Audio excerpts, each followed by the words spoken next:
Security around the capital is usually at a premium when the president visits to address the joint sitting, but given the attack on this seat of government on January 6th, authorities are leaving nothing to chance.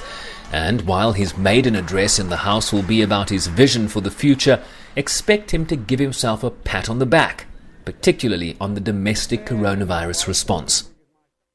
Last week, I announced that we had crossed the threshold of 200 million shots. We've now, since Inauguration Day, we have given 215 million shots. While we still have a long way to go in this fight, and a lot of work to do in May and June to get us to July 4th, we've made stunning progress because of all of you, the American people. He's also expected to tout his historic $1.9 trillion COVID stimulus package signed into law in March. His re-engagement with the world, including Washington's renewed commitment to scaling up ambition on climate change.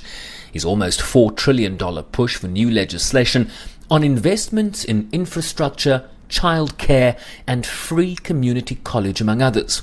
While he's expected to lean in on current congressional negotiations on police reform and gun violence. The systemic racism is a stain on our nation's soul. The knee on the neck of justice for Black Americans. Profound fear and trauma. The pain, the exhaustion that Black and brown Americans experience every single day.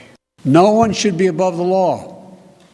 And today's verdict sends that message. But it's not enough. We can't stop here. In order to deliver real change and reform, we can and we must do more to reduce the likelihood that tragedies like this will ever happen and occur again. His chief spokesperson providing some insight into his preparation.